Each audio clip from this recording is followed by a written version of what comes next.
বাবা জিহাদ, বাবা, আমার তো কিছু করার নাই। আমি একা একা এই পরিবারটা সামলাতে পারতেছি না। এখন তোর ভাই তো একজন উপযুক্ত পুরুষ হয়েছে, জি বাবা। ওকে এখন চাই আমি প্রবাসে পাঠাইতে। তোর কি মত?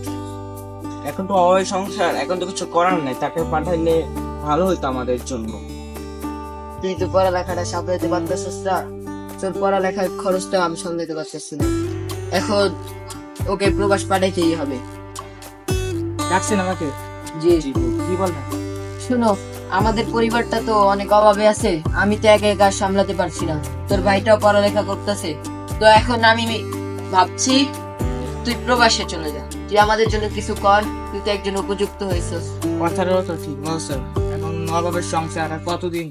দেশে কোনো কাজ কাম নাই, যে দাম বাড়ছে পণ্য জিনিসের, তা আমার মানে বিদেশে যাওয়া লাগবে। তা আমি কি করবো, বিদেশে চলে যাবো তোমাদের ছেড়ে?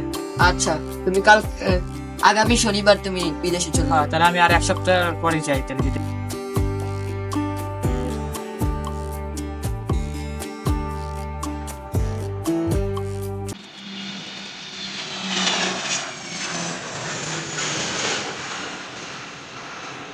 Five years after.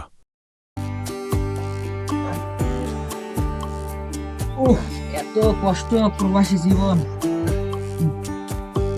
ভালোই লাগে না আপনার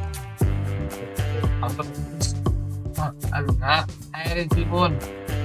5টা বছর এই প্রবাসী কাটাই দিলাম, কিছু তো করতে পারলাম না, আর ভালো লাগে না। 5টা বছর কি আমি যে কাটাইছি একে একে। আর কালকে আমি গ্রামে যাবো দেশে, আমার একটা ফোন দেখি। আমার ছোট পোলাটা যে কই গেল, ওরে খুঁজতে পাইতাছি না। তাও কি বলতেছে? আরে ভাবতাছি তোর বড় ভাইরে তো দেখতেছি না, তোর বড় ভাইয়ের কোনো খোঁজ খবর নাই, কোনো টাকা পয়সা পাঠাইতেছে না, আমরা কিভাবে চলি ওর তো কোনো খোঁজ খবরই নাই। কতদিন হয়ে গেছে, ফোন টোন দিছে নাকি তোর লগে কোনো কথাই শোন? না বাবা, কোনো যোগাযোগ হয় নাই। কি করতেছে, ওর কোনো বিপদ এলো নাকি? বিবাহ নাকি কোনো বিয়ে শাদী কইরা? না, এটা ভাই জীবনও করবে না, এটা আমার বিশ্বাস। আরে করতেও পারে, মানুষের টাকা পয়সা হইলে রূপ বদলাইতে সময় লাগে না, বুঝিস নাই? বাইরে ফোন দিবে? তোর বাইরে ফোন দিবি, তোর বাইরের নাম্বার তো বন্ধ। ফোন দিলে একটা মহিলা বলতেছে নাম্বার কি ব্যস্ত আছে, পরে ফোন দে।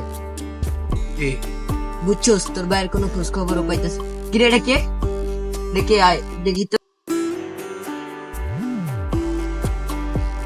ওয়ালাইকুম আসসালাম, তুমি কে বাবা? আমি শুভ, চিনতে পারতেছ না বাবা? আমাদের বড় ভাই, তাকে তুমি ভাইয়া চিনছে আমাকে। তোর এতদিন পর তুই এখানে, তোর কোনো খোঁজ খবর পাইনি, তোর মোবাইল বন্ধ। যত টাকা পয়সা আমি 5 বছরে বসেছি, কথা শুনি, যত 5 বছরের টাকা আমি বসেছি, আমার যে আসার আগের দিন আমার পা বসে ঈদ পড়ছে, যত টাকা আছে সব এই চিকিৎসায় আমি খরচ করে এসেছি। এখন তো আমার টাকা নেই বাবা। তুই কি একবারও খোঁজ খবর নিছিলি? তোর তো সামান্য পা ভাঙছে, আমাদের খিদায় পেটটা প্রতিদিন জ্বলতো, তোর বাইরে না খেয়ে স্কুলে যেত, তুই কি এটা খোঁজ খবর রাখছিলি? সাথে রাখা যাবে না, যা তুই বেরো ঘর থেকে, যা।